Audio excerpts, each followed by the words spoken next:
to infinity and beyond. This is me. This is how I win. Were you rushing or were you dragging? Answer! You're a wizard, Harry.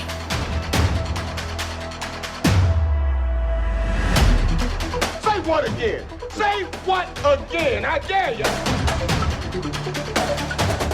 No, I am your father. Hasta la vista, baby. Are you not entertained? Are you not entertained? And here we go.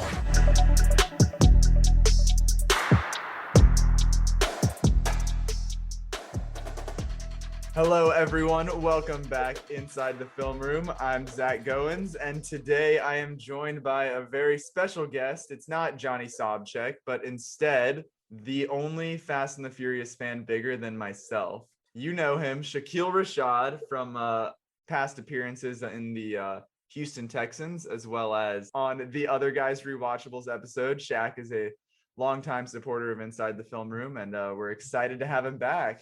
It's great to be here. I mean, to have the honor of coming on for the Fast and Furious review is, it shows me that you think very highly of me, much more highly than I would have guessed. So I appreciate getting the nod to jump on today. Well, the way it all started is because my current co-host, Johnny Sobchak, is not, some might even call him a Fast hater. So I knew with this on the radar that dynamic was not going to work. He hadn't seen the others, so he couldn't just jump in at 9. And you were following along with my Twitter thread. I sent you the link to the movie screening that I was going to, and you responded with not a, hey, let's do it. No, a screenshot of your ticket. So it was meant to be like that. That was all the confirmation I needed to know that you were the guy for the F9 podcast. Yeah. And to be honest, if I hadn't seen that you were going, I'd probably end up in that theater alone anyway. So it was an honor to not be alone at the movie. Well, we were in separate areas. I was very disappointed. I didn't think about it beforehand, but my seat was F10, and it just would have been a whole new experience if I was in seat F9 while watching F9. But I guess I've got my eyes set on the future. I'm living my life a quarter mile at a time, looking forward to the next quarter mile. So, but that's what we've got on the schedule today. We've got F9, if you can't tell. But we're going to be breaking that down.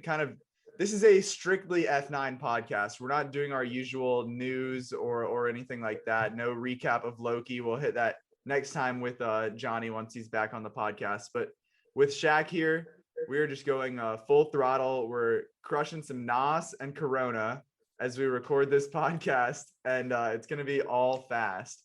So we are going to add a little special fast ranking at the end here now that we're 10 movies into the saga, if you include Hobbs and Shaw. So we're going to break down our top 5, and we've also got an audience top 5. But let's go down this quarter mile path on the road to F9 here. I know, Shaq, like I introduced you, you're a longtime fan of the saga, which is a different approach than I've had. What is that like, being someone who's been here from the start? It's crazy, and I feel like I genuinely am a part of the family too, right? It feels like Harry Potter did in Toy Story, where you grew up along with them. Like, I remember when Fast and Furious was actually about racing and just racing, right? Like driving cars. Boosting DVD players. Yeah, and like my earliest memories are Too Fast, Too Furious with like Ludacris with the afro and everything. It's just like, it's nuts to see where they've all gone. And I don't know. I remember the moment when I was watching the movie and it was just like, oh, okay, this isn't about racing anymore. This is so much more than this. Like, I remember the point in that saga where it's like, got it. That's what we're going with this. So it's been a ton of fun. Yeah, I had seen, anyone who's been following along with Twitter knows that I've been on this self-proclaimed road to F9 watching all of these movies. So like with it on the horizon, I was like, let's do it. I haven't watched them. I'd seen Hobbs and Shaw just because it was a spinoff and I knew I could like get in cold without having seen the rest. So when that came out, huge The Rock fan, so I had to. Loved it. Knew I would love the rest of the movies. It was just a matter of time. And so I pulled the trigger on the it's right here behind me on the shelf, the 8-movie collection on Blu-ray. So I was all in, and over the last 30 days, I've watched all 8 movies plus Hobbs and Shaw plus now F9. So I've been averaging about one every 3 days if you do the math, and it's incredible. You know, I kind of went into it kind of like as a joke almost. Like I knew I would like the movies, but I was like, these are gonna be like turn your brain off movies. They're dumb, they're big, there's explosions. But then like I was immediately like apologizing for treating it so, you know, for underestimating it, because like while there certainly is like plenty of just like big dumb action, but the familia and the heart in these movies is truly like it's incredible. It's so fun to talk about because like you, I feel like I'm a new member of the family. You know, like the characters have like great relationships with each other. The actor, you can tell, like I know there's like beef between some of them, but that happens in a family. Families fight, but you can really like feel the connection there, and each movie just builds upon the last one. So I don't think I rated Tokyo Drift was low on my list. That was a 2.5 out of 5 for me, but everything else was like 3 or above, like 70% or higher probably for me. No, well, 65 or higher, we'll say, but absolutely loved them all, and it just kept getting more and more ridiculous. So I'm so glad I decided to go on this journey. Yeah, and it's funny. I came home and like today, I was just like, I can't not have this action in my life. So I actually, like you, bought all the movies on DVD, but for times that I don't want to have the DVD, or maybe I'm on the go, I also have them on my iTunes, on my Apple TV. So of course, just in case, right? You need them in 2 places. I actually have mine on a USB thumb drive. I love that. Yeah. But I was watching Fast 5 today, and I was like, how can you not like these movies? Like, how can you not enjoy this? It might have some of the best one-liners ever, right? Like some of the things exactly. Say, you're just like, this is phenomenal. I think a lot of it with these movies is like the mindset. You know, you don't need to go in. If it were you and I voting, like these would be Oscar winners. But for the majority of moviegoers, you know, it's not going to be an award-winning film, but what it is going to be is just like an absolute blast. So I think as long as you go in knowing that, then you're just in for a great time. But last night we saw the movie opening night at South Point, and I just we took this very seriously. Now, Shaq and I approached this in different ways, setting the mood. Myself, I went to Chili's across from the mall and had myself a Corona before I headed over to the movies, you know, because you can drink any beer you want as long as it's a Corona. But Shaq, you kind of got into the mood a different way. What was that about? Yeah, for legal purposes, I won't put a number on it, but I wanted to feel the thrill that my family will be feeling in that movie. So I did a little speeding over the theater. Well, it was because it was 8:17. The movie started at 8:20, and Shaq texted me and said, "Did this movie get moved up?" And I said, "What?" It's like a flight. It's like a flight. They just changed it last minute. I can't believe they do that movie now too. He thought it was at 9 o'clock, so he left his house at 8:20. Luckily, there were a solid 30 minutes of previews, so you probably honestly didn't need to speed, but you just felt you had to crank the nos and get over there. It was exhilarating. I had to, as they would say in the movie, right? I had to use a spray. I had to use a spray to get over there in time. Well, like you, I will not expose you for legal purposes, but I did get a photo of the speedometer, and it was quite impressive. Now, the photo was taken, obviously I had both my hands on the wheel. The photo would have been taken by someone else. You had the tripod set up. The tripod set up, yeah. If only you had an ejectocito with it. Ejectocito, cuz. Well, let's stop beating around the bush here. Let's get into some F9 talk. Y'all ever thought about the wild missions we've been on? We've taken out planes, trains, tanks. I'm not going to even think about the submarine. And now we got cars flying in the air? Who is he? Jacob is Dom's brother. Been a long time, Dom. Little brother. You always say never turn your back on family, but you turned your back on me. Now your little family is in my world.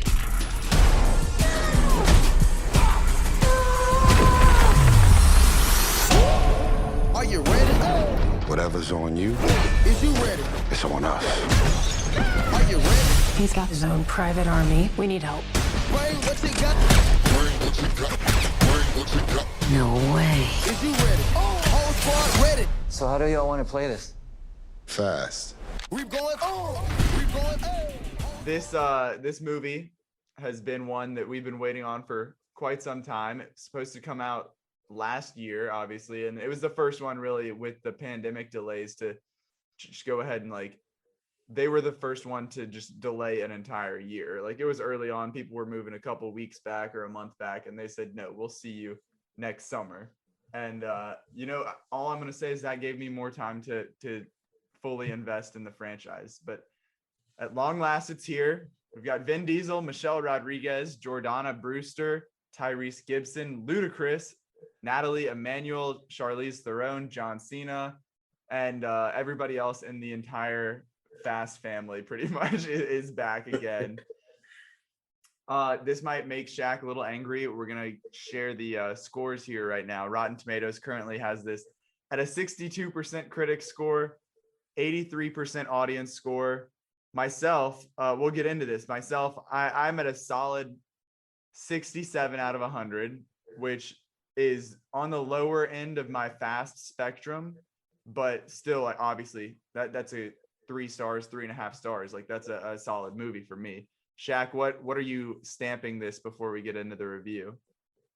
I went into this movie, I'll be honest, trying to be critical of it, and I wanted to give it a real honest rating, and I landed right at 100 out of 100. So I gave it 5-star approval. Perfect film, start to finish. It was absolutely phenomenal. And the 100 out of 100 makes this come in at, spoiler alert, 5 on your top 5 ranking, or somewhere around. It's not number 1, we'll say. Not number 1, correct? Yeah, I won't spoil it, but it's not at 1. So there are movies that exceed the 100 score. They break the scale, which is I think that's pretty in line with the Fast and the Furious fashion there. So it's only right. Let me give a little synopsis here for those of you who are not up to date with the previous 8 installments. Here we go. Dom Toretto is leading a quiet life off the grid with Letty and his son, Little Brian, which I like how they just refer to him as Little Brian and nobody just calls him Brian. But they know that danger always lurks just over their peaceful horizon. This time, that threat will force Dom to confront the sins of his past if he's going to save those he loves most. His crew joins together to stop a world-shattering plot led by the most skilled assassin and high-performance driver they've ever encountered, a man who also happens to be Dom's forsaken brother, Jacob. Whew. Man. Family to the next level in this one. General thoughts. I know you already gave it 100 out of 100, so I'm sure you got some thoughts. I think the plot was perfect, right? I'm not a big read about the plot before. I watch trailers, but that's about it. And so I walk into the theater and I'm thinking, what is the conflict in this movie going to be, right? We've seen Letty leave the family. We've seen everything, right? I'm like, what's the conflict? What Dom turn against the family in the last installment. Yeah, and I'm like, okay, what's it going to be? It's got to be something in the family. And of course, because that's the only thing at this point that can really cause conflict with them is family. Because everyone has tried before to get out of this world, and the only thing that's going to pull them back in is the family, because they're just so tight. One last job. Yep, we're so tight. I'll say we're so tight. And so I walked in and was absolutely like, there it is, right? It's his brother. Here we go. And I remember the feeling of just seeing it and thinking, like, what the heck is this? Like, where are they gonna go with this? I won't spoil where it starts, but I was like, this is this is a spoiler review. We're gonna get into it, so we can break it all down. So it starts at the racetrack with Dad. I'm like, okay, family's involved right off the bat. Boom, that's family. Right. And my first thought was, is Dad coming back from the dead? Like, is what's happening here? But no, it was absolutely phenomenal. From the second I walked in, edge of my seat. Like, I ordered a cheeseburger, some popcorn. I never get a cheeseburger at the movie, but I wanted to really enjoy this one. I treated myself. Yeah, I respect that. I like I said, I was at Chili's with a little bacon ranch sandwich, the chicken buffalo ranch sandwich. My apologies, but I think that it's funny you say you don't really read up on the plot. I don't do that either, but like, you watch the trailer. I don't even think the person next to me had seen the trailer. This guy was, I don't know if he'd ever been to a movie before, but it was the perfect energy that I'm looking for at a Fast movie, because he's over there.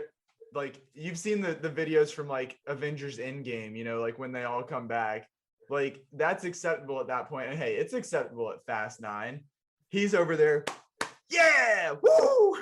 Right next to me. We were in the middle of, like, they've got the recliner seats. And so we were in, you know how it's like split into twos, and we were in the same two. He wasn't even like one away.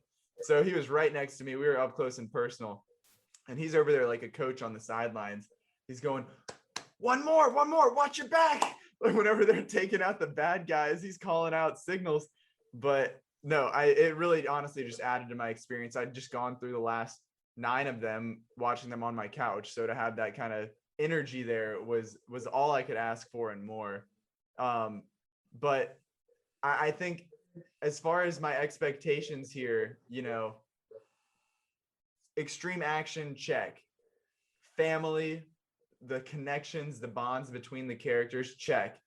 Just absolute blast of a time, check. But one of the things I will say, as far like Fast movies, the first couple, straightforward, like you said, street racing, straightforward. Then it gets off the rails, but I would say this one is even more off the rails than most.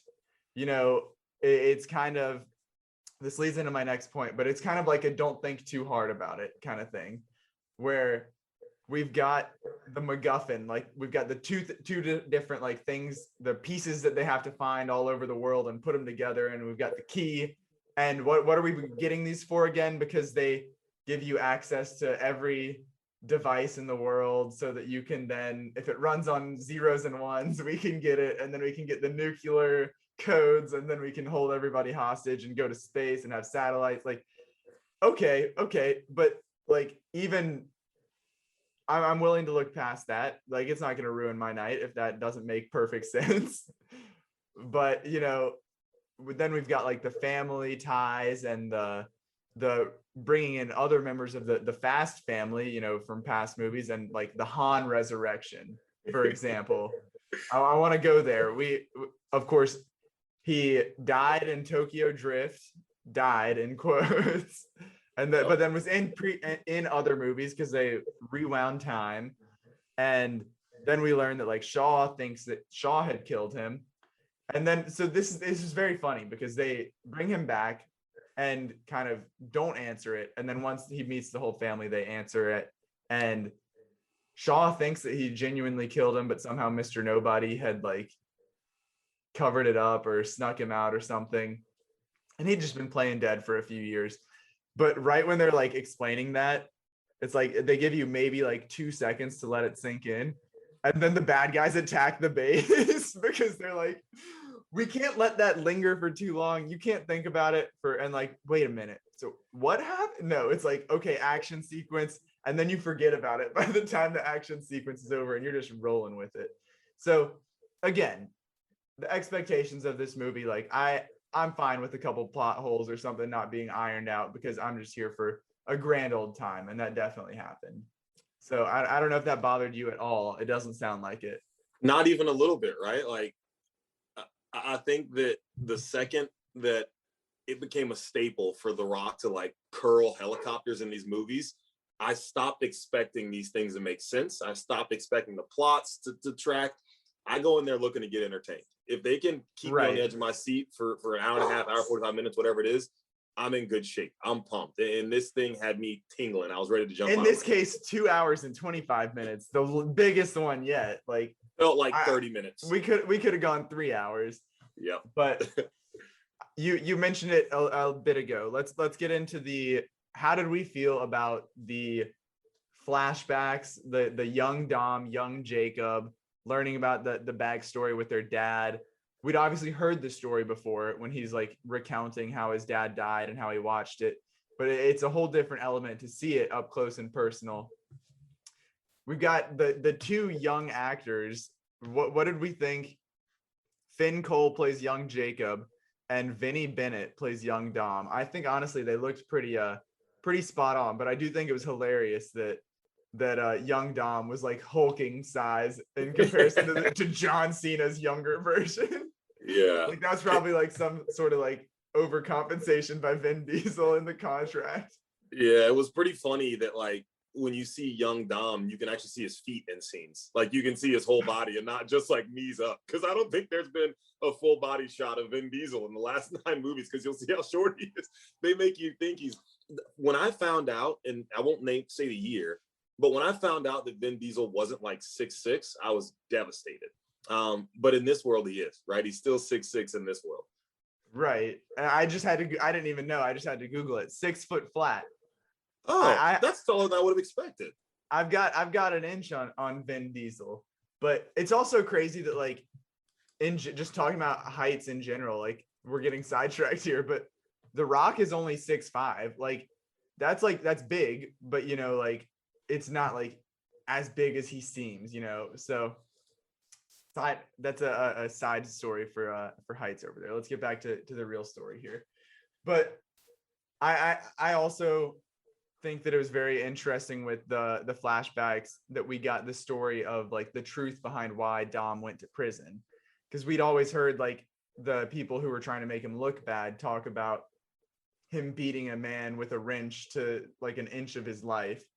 But here, obviously, we had learned that it was the guy who caused the wreck of his dad, who was kind of like talking shit, but makes it a little more justifiable that it wasn't just like Dom having like, before we knew Dom, you know, Dom having a bad day.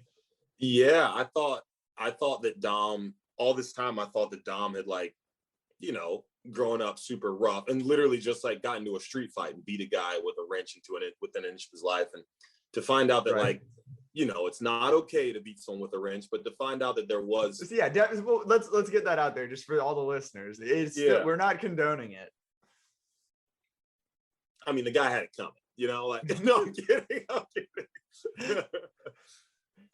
He did survive, right? So like, that's the important part. Right, but of course. Yeah, I was, that was an interesting thing to learn and to see the development there.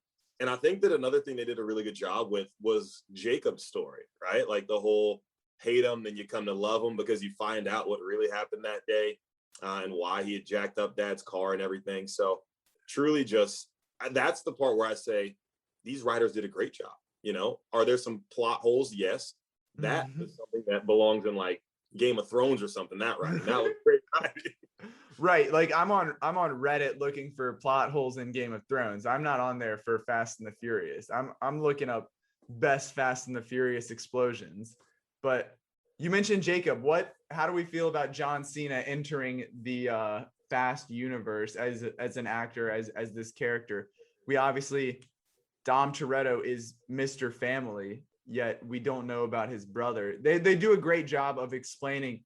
They address that plot hole for people who had seen the trailer and been like, why isn't Dom, who's all about family, talking about his brother? This is his family. But then like, obviously they flushed it out very well. The beef between them and why no one had ever heard of Jacob. But do we want, you know, Vin Diesel, not a wrestler, but he could be. We already brought The Rock in. Now we've got John Cena in. Do we want to see more of him? What did you think of him as a character and as a performer? I think John Cena is a great fit for this saga. Like, I think it was a very different, like, I feel like we've seen him in mostly like comedic roles, you know, like in Blockers or even I guess not as comedic. I think he was in Bumblebee, the Transformers like prequel, but this was very like straight faced. Like he was very upset and didn't even have like any room to kind of relax until the very end. Yeah. The only thing that could have made his character better was if he only wore cargo shorts the whole time. Like if he was just dressed up as if he was doing like WWE the whole time. But I think he's a great fit. I think that he's like, when he was kind of The Rock's, like not The Rock, when he was like Dom's villain, like I think that he's the perfect villain for Dom. Like just this like beefed up jack dude who's just like there to break stuff and drive fast. Yeah, it is like the perfect, when you're thinking of like the next big character to add to the Fast Saga. I mean, that's like a huge Hollywood wrestling persona that just fits right in here. It's only a natural selection here. But while we're talking family, let's dive into all of the tons and tons of people who are returning in this movie. We, after having Mia sit out, Jordana Brewster sat out F8, Fate of the Furious. She's back, like we said earlier. Han is back, but then like those are obviously the two main players. But we've got the crooked nosed cop from who'd been in multiple movies when and it was extremely like you could tell at this point. Yeah, it was like the squiggly line over an N in Spanish. It looked like his nose looked like Harry Potter's scar. That's a perfect description of it. No, I thought that was like, and that's the thing though, like unless you're like a diehard Fast fan, you may not necessarily like recognize that dude's face, but if you jack his nose up like that, you know exactly. Like they could have put a different actor in there, but put the nose, and we would all make the connection that this is the guy who Brian broke his nose 2 times. So good to see him come back, and he made it out without a nostril injury, nothing to the nasal region there. But we also threw it back to Tokyo Drift because our good buddy Sean is back, even though he looked ridiculously different though. Like you could tell it in the face and the voice, but this dude slimmed down incredibly. And then Bow Wow, aka Shad Moss, Twinkie, is back. And then I didn't even remember Earl. Like I said, I wasn't a crazy Tokyo Drift fan, but that was the other like scientist there that family got. And what did you think of all of these reunions and just basically anybody? It's like the Oprah, like you were in Fast Furious, you were in Fast and the Furious, like everybody's in it. They're just bringing them all back. I love seeing them all. I'll admit it scared me a little bit, right? Because when you bring everybody back into a saga that's 10 movies deep, it's like, wait, is this thing about to end? And that's what scared me about it, was seeing everyone in it. They're like, who that has been in any movie is still acting? Let's get them in this thing. And like I'm trying to think of anybody who wasn't in it that maybe, I mean, The Rock, obviously, but he's got his own spin-off series, him and then we still got Jason Statham in the post credits, and you got Helen Mirren come in as mother, the Shaw mother. Yeah. But it was like the moment that everyone was back, it felt like in the back of my mind I could just hear Avengers Assemble. Like it felt like everyone was there. It was pretty. You would have thought that that Wonder Woman would pop out of nowhere. She'd come back to life next. Yeah. But I was a big fan of that, and I feel like, I don't know, I'm kind of mixed on how do you think with like people who maybe have seen a handful of them, haven't seen all of them, is that going to hinder their enjoyment of this? Like, because if you're a big fan, like you hear like the cheers in the crowd, or you like gasp a little bit when somebody comes back, it's fan service. But if you haven't seen it, do you think they feel left out, or is it just like that's on them? I think that there's enough there. It's not like the people show up and don't provide any value. Like they come into the movie, like whether or not you saw Tokyo Drift, like that rocket scene where they strap a jet rocket to a car, that's going to be entertaining regardless. But like knowing the people that it is going to make it even cooler, you know? So I think there's plenty there that they have enough value that they make it a good time. But and it's still, it's not like they were like, because basically Dom was like, yeah, I know some people in Germany who can do this. It wasn't like, hey, you remember that time in Tokyo when we did, like, it wasn't like they were referencing something that you had to have like intimate knowledge of. So I think it worked well. But one thing I will say, one thing that did not work well, and I need to get your take on this, but Miss Cardi B out of that's like they were just like, hey Vin, who do you want to have in this movie? And he goes, Cardi B. Like, so the scene where they think that Jacob, and I don't even know at this point, this was a return to the nameless bad guy who's trying to rule the world, but like they're all just interchangeable, you know? So I don't even remember his name at this point, but is it Otto? There you go, Otto, played by Thu Ersted Ramason. But Otto and Jacob think that they've got Dom and he's going to Interpol, and then for some reason the police officers from Interpol that have loaded Dom up into this van, they all take their masks off, and it's Cardi B and like her crew of just like, I don't know what even to call them. Like, are they racer? Has been no previous reference to Cardi B at all, but Dom knew her. She was helping him out, and there was some reference to a time in Mexico, or I believe, or I don't know where it was, but I was like, that had me guessing, like, wait, was Cardi B in like Fast 4 back in 2006 or something? Like, I don't know about you, but I was confused there. Yeah, I loved it. I mean, that happened, and I was like, this couldn't be any funny. I mean, that's one of those moments that, you know, all the writers are sitting in a room and they're like, okay, whoever we stick in here is going to be in this movie for about 47 seconds total. Who would be absolutely hilarious? And they all started throwing out ideas, and they're like, Cardi B. What do you think it was like? It was like, Bill Nye the Science Guy. No. Like, that's the level of like randomness here. I mean, and it works. And I don't want to, like, you heard the score, 100, right? It works. I don't know that I've ever seen a worse actor in my life, or actress. Like, it was brutal watching her talk. It was like she was reading off a teleprompter and like stumbling through the lines.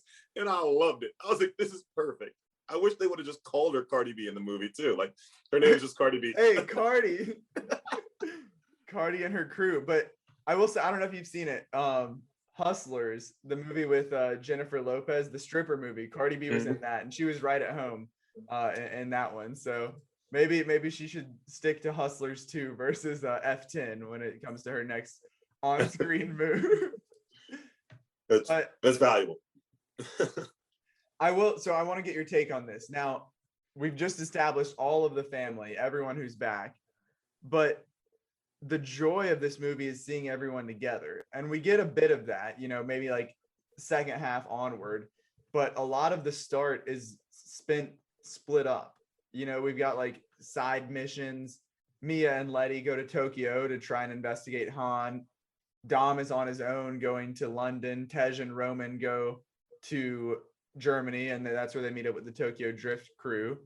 But how did we feel about that? That also goes into like the plot element of it, of like there's so many like moving pieces that are trying to like come together. But I feel like that was a different twist for this franchise, since we're so used to seeing like the family all working together.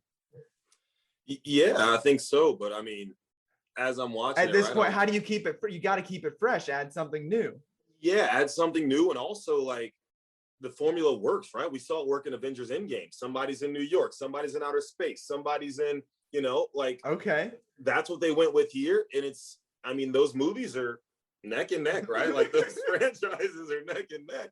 And so the MCU and the FS, what is it? The Fast Saga, the TFS. Just the family. Just the family. I think you're on Universal payroll over there. Universal's paying you to hype up F9. Like, I admire the passion, but I have to ask if there's any under the table deal going down. I wish. I mean, I would do this. I would pay them to let me talk about Fast brand ambassador. Yeah. I love it. I love these movies. They don't get any better than this. Yeah, I can't blame you. I am all in on it after my road to F9, and I'm ready for F10 already. I can't wait to watch everything that we've seen so far again. You know, I just finished it, but I can't wait to rewatch them in preparation for Fast 10. But one of the things that has been long hinted at, I need to get your quick interjection. So we made it to space here in this movie. We're going to talk about that. That had been hinted at for a long time, but that just made me think. I don't know if you've seen the rumors, but two big Universal properties, the Fast Saga, Jurassic World. There have been rumors of a Jurassic World and Fast and the Furious crossover, and they're trying to make it happen. What are your thoughts there? I need an instant reaction. I would love it. And my first thought was Dom, and like it's them against dinosaurs, right? My first thought is Dom is gonna have some iconic line, and it's gonna be about 6 words, and it's just gonna be something crazy. And I can't think of what it will be, but the only thing I can compare it to is we're gonna steal the Declaration of Independence. Like it's gonna be a line like that where Dom's like, I feel like back to dinosaurs. I feel like he's gonna be like, you know what never goes in. You know what never goes extinct? Family. The dinosaurs would still be here today if they had stuck with their family. Instead, they split up when the meteor hit. No, I think like the question that is always asked with these movies is like, how will they outdo themselves? And now that we've made it to space, like the next logical step is dinosaurs. I mean, what a fun franchise it must be to write for, because you walk into a room and truly nothing is off limits. Like imagine in any other series being like, okay, here's what's going to happen. The car is going to drive off the cliff, and a plane with a giant magnet is going to fly over at just the right time and catch the car in midair. Like, I mean, what are you talking about? But then somebody was like, wait. I hear you, but we'll have that happen. And then let's just have a Jeep drive across a wooden rope bridge, and the bridge is hanging down, like fully up and down, and the Jeep still can drive up it. Like, and then the third guy is like, okay, I see your Jeep driving up the wooden bridge, and I raise you. Dom's gonna drive into a rope, and it's just gonna stick into the hood of his car, and it's gonna swing him around. Like, what? And that wasn't even like he swung and it was a smooth landing. He's gonna swing and they're gonna get fucking totaled, and he's gonna walk out without a scratch. Like insane. Like that writer's room is an absolute blast. Like I envy them for having so much freedom and creativity in their professional life. Unbelievable. I love it. Well, let's talk space. We've teased it a little bit. This movie was a great Roman and Tej movie. I've got to say it. That was one of my notes from Fate of the Furious, that it was a great Roman movie. And so now he's gone on 2 straight of just like absolute heaters, best since, we first got introduced to him in Too Fast, Too Furious. But from their trip to space, to the opening sequence where we've got like not the opening, but the opening set piece where there's all the explosions, and then we hear Roman talking about his theory that he's actually invincible. Just absolute heater of a movie for that combo there. What did you think of the trip to space? It was obviously hinted at before the movie, it was hinted at early in the movie, and then they use the NOS to crash through a satellite. They blow up like minions, and then they get rescued on the International Space Station. Yeah. I mean, it was perfect, right? Like, I remember when they started talking about the second they said satellite late in the movie, and they're like, you have to do it in person. Like, you have to be there and do it in person. I thought, they're doing it. Like, they're going to take Fast through space. And I had no idea how it was going to happen. I was like, are they going to have like a full-on like race or like a chase scene in space and cars? Like, what does it look like? Where are they going to get a rocket ship? Is Mr. Nobody coming back into this thing? But it was perfect. Like, you have to continue to step it up. I don't know where they go from outer space. It has to be Jurassic World. Dinosaurs. It's that or time travel. Dinosaurs in space. Yeah. Okay, time travel back to stop Dom's dad from crashing on the racetrack. Here we go. Yes. But no, I'm with you. I think that I don't know if you had, since you said you don't do too much of like the pre-prep, but like they had confirmed ahead of the movie's release like months ago, maybe even ahead of the like initial date of the 2020 release, like when they were leading up to that they didn't explain how, but they had basically confirmed that in some form or fashion they were going to be headed to space. And for this franchise, you know, the naysayers, the haters are just like, that's insane, stop. But I think they did it in the perfect amount, you know, the perfect way. That's something I said to you as we were leaving the theater last night, that I'm glad it wasn't a race in space. Like you said, I'm glad that it wasn't an extended period of the movie that was set in space, but instead just a small sequence. And as far as going to space for, you know, what they're capable of doing, I think that it wasn't like, okay, yeah, we're working with NASA or we're working with SpaceX. It was like some makeshift kind of thing that they got up there in like a janky Pontiac Fiero and made it happen. But it was just the perfect amount of like, okay, we can say we did it, but we didn't overdo it, you know? No, you're absolutely right. I would have loved it if they had a race in space, but I think the amount they did it was realistic, right? I feel like as I watched that, I was like, this could happen. You know, if you did strap a rocket to it, like this could. I mean, Elon Musk shot a car into space. Yeah, why not us, right? Why not us? No, I do think it was like absolutely hilarious that Tej is like, or Roman's like, Tej, you do the numbers, I do the driving. And it's like he's driving a car, like turning the steering wheel does anything to He's got like the little boosters on there with the air. He's like, what a glow up for Tej though. You mentioned him with the afro back in Too Fast, Too Furious, to go from hosting street races to not only going to space, but just like his current status in general of being like a tech wizard. Like, I'm sure that when Luda signed on for that first movie, he didn't expect this trajectory for his character.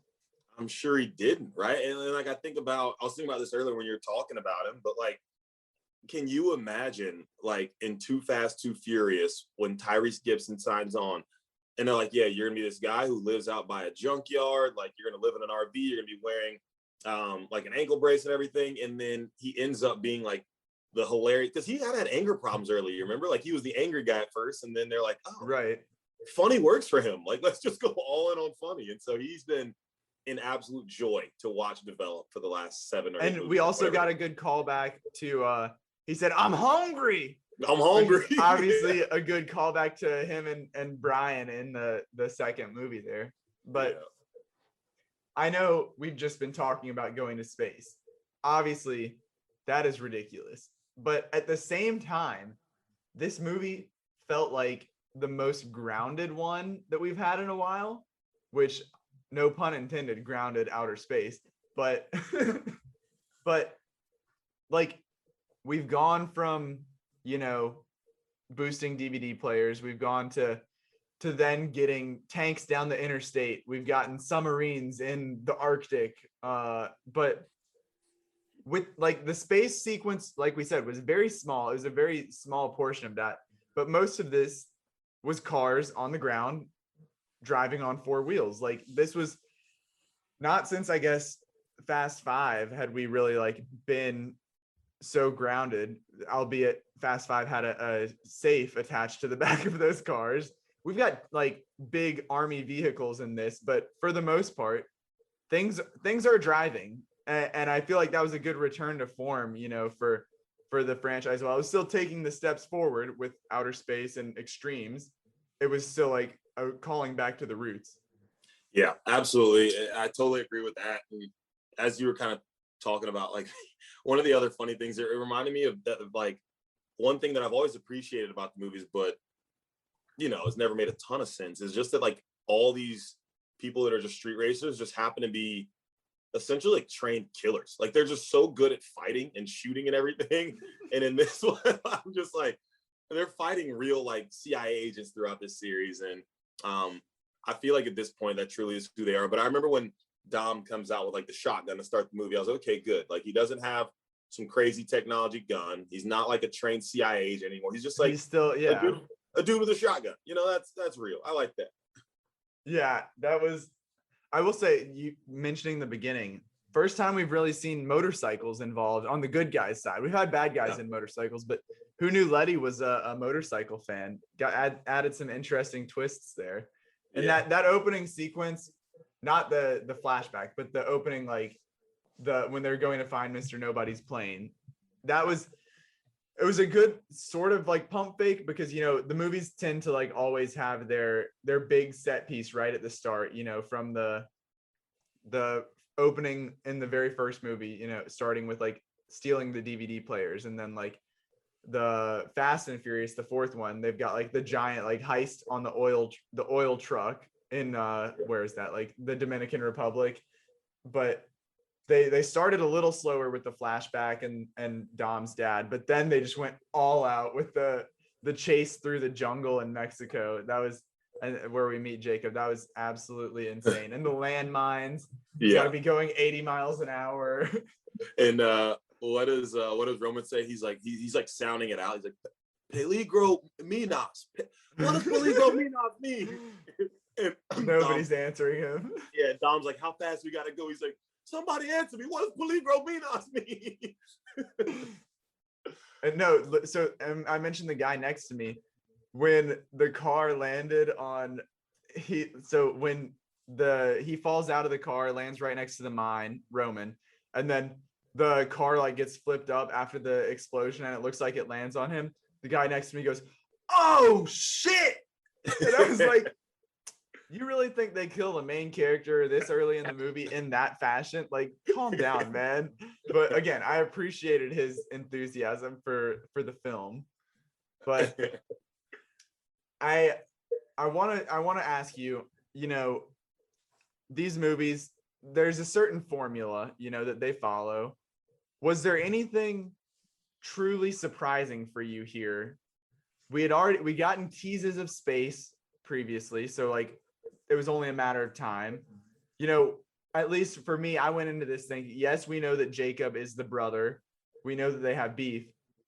But is Mr. Family, Dom Toretto, not going to resolve this, not going to bury the hatchet? So when that eventually came around, I was like, it was, of course, maybe they're not best friends, but there's some mutual respect. There's not beef anymore.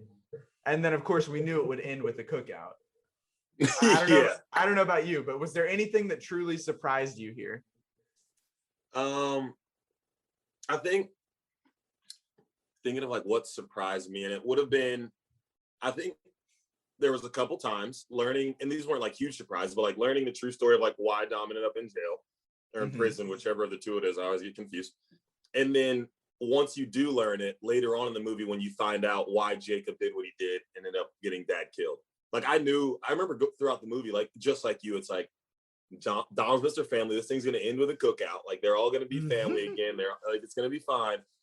But I remember in the middle of the movie, like how does Dom? Because if you are Mr. Family, like the one thing you can't forgive is like one of your family members killing another one, right? And so it's like I was like, how are they gonna navigate this? So then when you find out the true story of how it happened, I'm thinking, okay, there it is. This makes sense. Now they're gonna resolve it. Right. I will say, again, on a very small scale compared to everything else, I did get pump faked at the end when we think that the plane with Cypher in it blows up, but then it turns out she was in like an alternate location piloting a drone, and that was a good twist, because I was gonna be very bummed out because Cypher was like a pretty solid. I mentioned earlier the like interchangeable big bad guys here versus someone who's like truly developed. And then in Fate of the Furious, we got Cypher, and it was clear that she was going to carry over. She kind of took a back seat here with John Cena going front and center, but then obviously came in at the end, and I was going to be bummed out if she only was in that little bit here and then wasted. So she could be still carrying forward into Fast 10. I can only imagine that she will be. Otherwise, she would have exploded in that plane crash. But how many movies until she's on the good side, you think? I mean, that seems to be the way things go here with the Shaw brothers both coming to help out, and then what was the this is a sin not to remember his name. The one that had beef with Paul Walker in the first movie. Oh, my Vince. Yeah. Vince, he wasn't like a true bad guy, but he came around and like everybody was back on the same page. Fighting over a girl. They're fighting over Mia. Yeah, exactly. But and my biggest surprise and the most welcome surprise was at the very end when we got the cookout. Not a surprise, but they're about to say grace. Wait, there's still an empty seat. He's on his way, and you see the skyline just going down the street, engines revving, tires screeching. Like the fact that this movie, this franchise has kept alive the spirit and the legend of Paul Walker, of Brian O'Connor, just literally like I got chills. I don't think a tear shed, but it was close. Like the eyes were watery. And I think for you, it was probably even strong because like his death is not death, but like it's so fresh for you, right? Like you just watched Fast 7, and so like it's so fresh for you. For me, like I was kind of laughing at it. I was like, they will not. And I think I said this to you after. I was like, they're not going to kill off Brian in these movies. There's the best chance that there ever will be that like they no longer have to explain his absence in every single movie is if for some reason like Mia moves to like outer space or something. Like they don't, and they're like, oh, he went with her. Because in every movie now, they're going to be like, oh, Brian's like off babysitting, or like Brian's in Mexico and his phone's dead and couldn't make it. Like, they won't get rid of him in the movies. And I love that. Like, I love the loyalty there. Right. I mean, there was like, obviously in Furious 7, there was like the big send off. And then there was still a tribute in Fate of the Furious when they announced that it was little Brian. They named him after Brian. And now to include this in F9, I feel like they'll just continue to, you know, pay tribute to Paul Walker in some form or fashion. And I'm not opposed to that whatsoever, you know? Yeah, like, why not, right? Like, if you're sending cars into outer space and you're catching with magnets and everything, like, why not just keep going with it? Like, that's the least flawed part of the movie. that there's always a really convenient reason that Paul Walker will be missing in him. So, yeah, keep it rolling. I mean, somebody's got to watch after the kids. Like, he'd probably be better at fighting off bad guys than Mia would when it comes to if someone came for the family. Because we know now that someone went for in Fate of the Furious when Cypher went for the family and got the little Brian before he was named that. Yeah. But that's a good point. So as we're wrapping up this review, I need to know, where do we go from here? First of all, I guess we'll save this. I was going to ask, where does F9 rank for you? But we're about to get into our rankings, so we'll wait and see there. But where do we go from here? We've teased dinosaurs. Do you have any? Is that a true wish for F10? Do you have any other wishes for what you'd like to see in what could be the last movie? I know Vin Diesel has mentioned there could be a Dom origin story, which we kind of got here, but like there's still room between when we meet Dom and what we last saw there. You could see something there, but in the main line 1 through 10 saga, this could be it. What do you hope to see go down? I want to see him go big. Like, I think that it's almost like, I'm going to bring a little golf analogy in here, right? So if you're playing 18 holes, the first 10 putts of the day, you miss short. That 11th putt, you want to see him miss long. And they haven't missed yet. But what I'm saying is there hasn't been a time yet that I've said, man, I wish they would have dialed it back a little bit in that movie. I wish there was less explosions. I wish there was less craziness going on.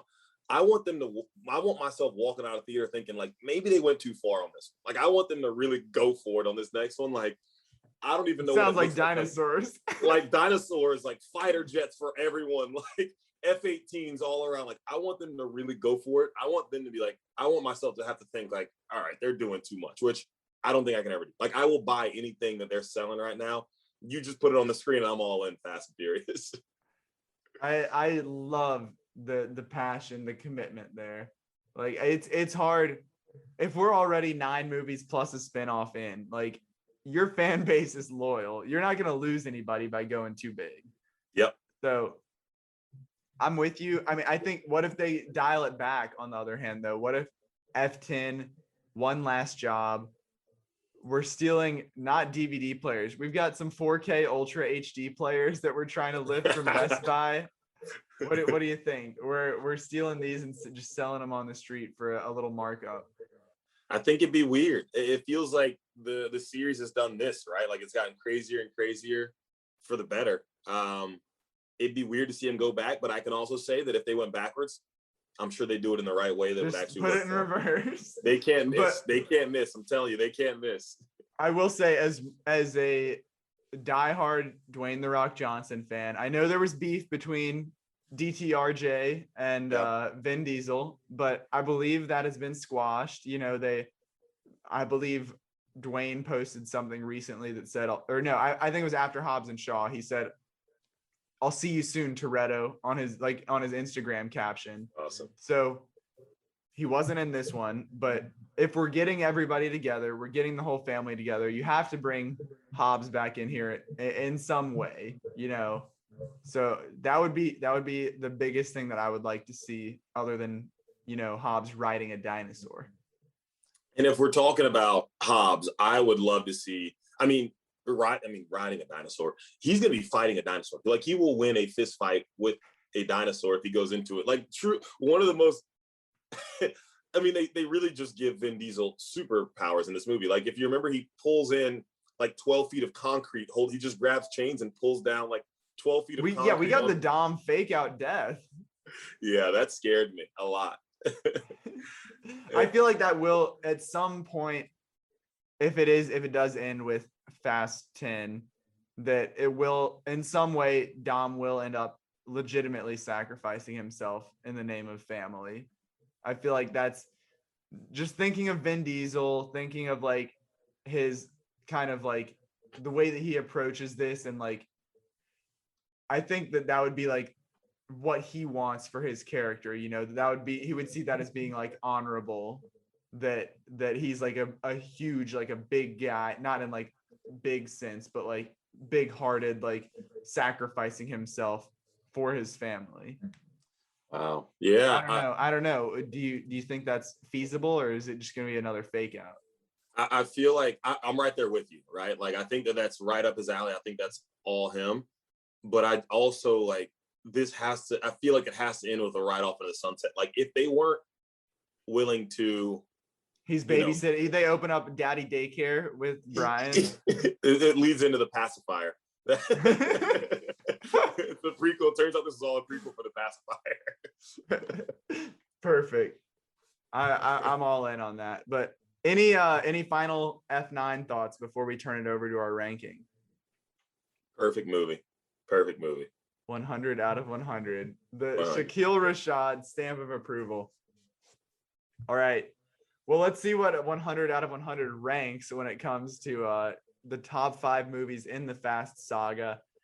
We're going to go 5-1. We'll just take turns sharing our picks. And we've also got some audience votes that we threw out on social media. So we've got a average score for each of the movies that, and we ranked them based on that. So we'll let the audience kick things off because it's topical. Number 5 on the audience's list is F9. I don't think anything else needs to be said about that, considering we just spent a solid chunk of time breaking it all down. Shaq, what do you have for number 5? I've got Hobbs and Shaw there, and that's no slight on that movie, right? I think it's a phenomenal movie. I watched it. I've seen it probably 4 or 5 times now, but you're up against giants, right? You're up against giants, and so 5's a really respectable spot to land. I loved seeing The Rock, like, you know, go back to his familia, and I love to see like the way it all works out. And anytime you give me The Rock for a couple hours straight, I'm gonna have a good time. And so I love the movie. Nothing against it. 5 is not a bad spot to be at all. Well, it's fitting because that's my number 5 as well, Hobbs and Shaw. And you know, this is where it all started for me with that's how I got into this. I had to show it some love by putting it on this ranking, but very different tone from the rest of the movies. You know, you've got much more of the like buddy cop, unlikely duo kind of thing here versus like straight up familia street racing. There's still definitely the save the world element of it, but Idris Elba, great villain in there, and then you add in Vanessa Kirby as Shaw's sister. That it really makes for a good family affair. And like you said, we go back to Samoa and get to see some action go down on the island. So, And The Rock curls a helicopter. exactly, yeah, that was when I was so as I was tweeting like my thread of movies, I included a GIF for each one, and like if you just search Hobbs and Shaw GIFs, it's like just them, you know, like standard like Hobbs and Shaw stuff. So I had to leave like the Giphy plugin on Twitter and go search Google Hobbs and Shaw helicopter chain. And like I needed that to be my GIF. So I had to go find it somewhere. So that's one of the most like jaw-dropping sequences in the whole franchise. So number 5 for both of us, Hobbs and Shaw. Number 4 for the audience, paying some respect to where it all began, The Fast and the Furious, which is my number 4 as well. So I'm going to jump in here and talk about it. But like we said multiple times, that was the, where it all got started, very low level. I was actually just reading up on it. It was a $38 million budget and it made 200 plus million in theaters. So nobody expected this little illegal street racing movie to turn into a 10 film franchise that has made $6 billion. But and that you can tell that by the fact that Vin Diesel didn't even come back until basically the 4th movie. Like he did the first one and thought he was done, but it's just a great place to start. It gets you hooked on all of the core characters, the value of family, the fun action, but it's very important to enunciate here: The Fast and the Furious, not Fast and Furious. Different movie. People forget. Yeah. The phrasing in this franchise is just absolutely insane.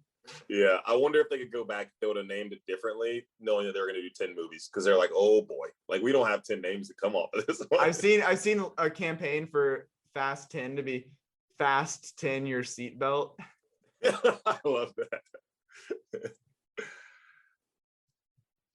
What do you have, Shaq? It's my turn. I've got Fast and Furious 9 at my 4th spot. So the 100 out of 100 lands you at a 4th spot. And like I said, this is tough, right? You're up against giants. It's like this franchise is like the Olympics, the Olympic finals of like movies, right? So you could be the 3rd best in the world, or the 4th best in the world doesn't get you on the podium at the Olympics. And so that's where this thing lands. Great film, nothing against it, but again, up against giants.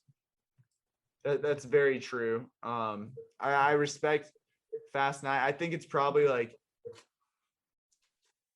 6 or 7 on mine, honestly. But again, I gave it 67. I gave it 3.5 stars. So, that's, like you said, up against giants. Just hard to rank it. But number 3, the audience says Furious 7. That phrasing got me here. But number 3 for you, Shaq, where's it landing? Too Fast, Too Furious, baby. This is like, yes, I saw the first one and Ejecto seat, cuz. And much like I think the people who were in the movie, the first one, the people who wrote the first one, I didn't expect it to be a ton. But when I saw Too Fast, Too Furious, when Roman Pierce came in, I knew we were on to something special. Like I knew like this thing could go for a while. And that was the moment for me that it really turned around. And also like seeing it at that time, like it was really cool because like the neon lights and like all the cars, like that was cool back then. If you remember, like that was like from Midnight Club. From LA to Miami Vice, the scene change in scenery was incredible. This didn't make my top 5 list, but I remember being told, when I was getting started on this journey, that Too Fast, Too Furious was like the low point of this franchise. And I watched that movie and I was like, what are you talking about? Yeah. If this is the low point, then oh my God, we're all up here and that's the low point. It's only like 100 plus from here. So I 100% respect this decision. Yeah, love it. Number 3 for me is kind of a hot take here. I'll let you jump in here because it is your number 2, so we can tie it together. But Fast 5, this is widely regarded as the number 1 movie, and for good reason, for very good reason, because this movie is when the current iteration, the modern day family, is first pulled together. You've laid the seeds. You've obviously met the Torettos. You've met Brian O'Connor in the first movie. You throw in Roman. You throw in Tej in the second one. Oh, and of course you have Letty from the first one. And then, Han comes in, Giselle comes in, The Rock comes in. So it's just like an all around blast to see everybody come together. And it's the first step in escalating past just like absolute like nonsense chaos. Like it really like takes it all to the next level. So that's my number 3. If you have anything to add on as your number 2, I'm welcome to hear it. Yeah, no, I'm right there with you. I think that this movie, it was a coin toss for me between 2 and 1, and I think I'll be able to explain it better when I say what my 1 is. But yeah, this movie, had it not been for one thing in my number 1 movie, this would have been my number 1. Like, this is, I think I say, Fast and Furious 9 was 100 out of 100. This is sitting at like 112. This movie's sitting at 112. It's got everything going for it. Respect. 112. That's hard to beat. But number 2 for the audience, Fast and Furious 6. We'll save that discussion for a little later. But number 2 for you again was Fast 5. 2 for me, Furious 7. And feel free to jump in here, Shaq. I don't want to steal your thunder. Would you like to announce your number 1 pick? It's Furious 7. I'm sorry, yeah, Fast and Furious 7. Whatever it is, Fast 7, Fast Furious 7. Furious 7. Furious 7. That's my number 1 spot. That's got the 1 for me. I think that everything that Fast 5 has going for it, so does 7. But obviously going into that one, it was heavy, right? You knew about Paul Walker going into that one. And what really got me was like, I'm not gonna lie, I expected them to just kill him off early, right? And so like you go into pump fake so many times. So many pump fakes. And I remember getting in the movie and like kind of giggling. I was like, they didn't do it. Like, what are they gonna do? And then they have him right off into the sunset, and I'm just crying in the theater. And I was like, I never thought I would cry in a Fast and Furious movie. So yeah, had it not been for that one piece of it, Fast 5 may flip with it, but that the Paul Walker piece takes it from 112 up to a 115. Okay, I respect that. But comes in at number 2 for me. I echo everything that you just said. The epic extraction of Ramsey the first time that we meet her, when they're, oh my God, planes falling from the sky with parachutes on them. Like, that may even be more ridiculous than space. But iconic Roman scene right before that too. He's like, that's what leaders do. Delegate. They're making a plan for it. But that sequence alone, like, we have Brian almost die a handful of times, and especially with the RV or the bus, whatever it is like going over the edge of the mountain, and Letty whips it and saves him. But yeah, I mean that movie just, I think honestly 5 through 7 is just the golden trio of movies here, when it really like hit its stride and was just like, we know exactly what we're gonna be. We're not gonna try to be anything else. And I think you can really feel a lot of that because, let's see, Fast 5, because this movie F9 had Justin Lin as the director, who was the director of Fast 5, Fast and Furious 6, and not Furious 7, but he kind of is the one who is best known for this. He did Tokyo Drift as well, and Fast and the Furious or Fast and Furious, the fourth one. But yeah, I mean, just absolutely the iconic, epic movie right there. And the ending, "See You Again," will never hit the same. It's wild to me, and it's really cool to hear your perspective on that, because like my first experience with it was in that movie. So like I've never known "See You Again" as anything but a tearjerker. But like I can't imagine being where like it's just a song and then you have that. And it's like, oh no.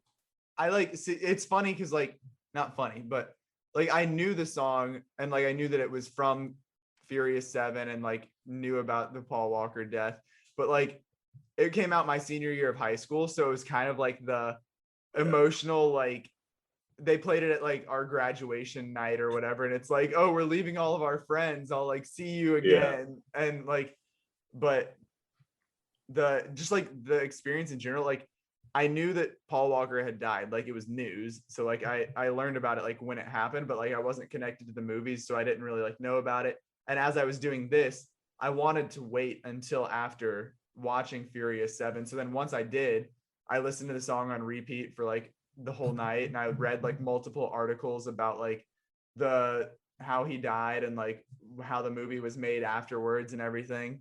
And it was just like an emotional night, man. Yeah, and then in the movie, like if you remember, like, and I don't want this to sound the wrong way, but like they just would not get rid of him, right? So like Vin Diesel's like leaving the scene, like it's like you're thinking this is it, and then Paul Walker drives up beside him. It's like they keep bringing him back. I love it. Like they keep doing more. I want them. And they said they use CGI with his brothers to film some of it. Like they use his brothers as stand-ins and then like put the face on him. So let's do it again. Bring him back for 10. Do it again. If I that's what I want in 10. I want a scene with Paul Walker's brothers. I want Brian to come back. I only want it if the family condones it. You know, I don't want selfishly, like I'm not going to put my selfish wishes over anything of like respecting him and his legacy. So as long as the family is on board, I'm all for it. But I'm not gonna push it. But number one for Shaq was Fast 7. The audience basic, you know, Fast 5. But for me, I'm pulling a curveball here. Fast and Furious 6 is my number one. The middle of that golden trio I was just talking about. And what really did it for me was that this movie has, again, you've had the full family introduced in 5, and you've got them all together. So now it's even better. They've got a movie of experience all together under their belt. So everybody's just like hitting on all cylinders. This is the one with Shaw's brother, not Deckard, but Owen Shaw. And you know, I had multiple literal jaw-dropping moments in this movie. Starting off with, I did in my post-movie tweet, I did a little power ranking of the moments that really just caused me to absolutely lose my mind. And first among those is Dom absolutely launching himself through the air on the interstate to catch Letty. He just, Letty's flying through the air, doesn't know him. Another great emotional twist there of like, how do we keep things fresh? Oh, she just doesn't remember anything. But the launching himself through the air to catch Letty, incredible sequence. Number 2, Letty harpooning Gina Carano, the actress, who is the second, she was supposed to be the good guy, then twisted to be the bad guy, harpooning her out the airplane door. Wrong team, bitch. That's what she says. And then Dom picked up the Kim Cold was like the actor, the bodybuilder, whatever he was, but he picked him up by the legs, and Hobbs like clotheslines him, diving off the truck. Insane moment. And then of course, like after the fiery plane crash, Dom emerges. But crazy, just like unreal, literal jaw-dropping moments. Obviously, you've got some emotional weight there. Giselle dies in that movie, so tough movie for Han. But just when you put a tank on the interstate and it's the second biggest set piece, you know, follow that up with a massive plane on the longest runway in the world. Good Lord, that sequence lasted 45 minutes. I'm looking at, and that's one of the things I was going to bring up here is that I remember walking out of that theater after I saw the movie, thinking about how great it was. And I got home, and it took me like an hour after getting home to realize how long the runway was. And I was like, if it took me that long to realize how long the runway was, they did their job in like making it so exciting that I wasn't thinking about it. People have actually done the math on it. I'm looking at the number right now. Calculations suggest that the runway would be at least 18.3 miles with an estimated 28.3 miles. So it's somewhere between 18 and 28 miles long based on like it's like in sports movies when it's like 5 seconds on the clock and like 30 things happen in that sequence.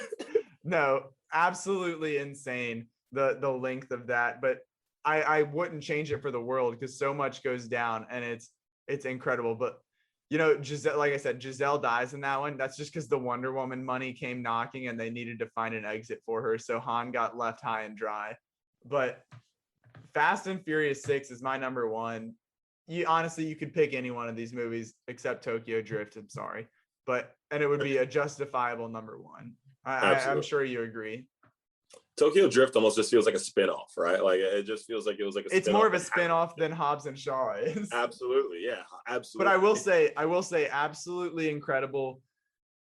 When that movie came out as the third movie, there was no shot in hell that they were like, see, we're laying this to actually be the 8th movie in the franchise and it's all going to loop together. No. So the way that they were able to like correct course later on and work that back into the fold, because they were literally like, we're going to make this movie and Han's going to die. And then in the next movie, Han's going to be there and he's going to say he wants to go to Tokyo. Like the pure like wizardry there. So my hat is off to this incredible film saga. Brilliant work by them. Brilliant indeed. Well, any final thoughts on F9 on the Fast Saga before we wrap it up here? Bravo. That's it. Just bravo. It doesn't get much better than this. Well, we can count on Shakeel Rashad being back whenever the Fast 10 podcast drops. Hopefully we'll have you back for something before that because it's always a blast. But thanks to Shaq for joining us. Thank you to everyone who tuned in and listened and supported the film franchise known as the Fast Saga. You know, Shaq appreciates it on his anything that you take from this, you know, it helps him with his payroll at Universal. It helps put money in his pockets. Yeah, it's all part of the incentives on his contract. But yeah, if you do end up buying the Saga from the Universal website, use the promo code FastShack.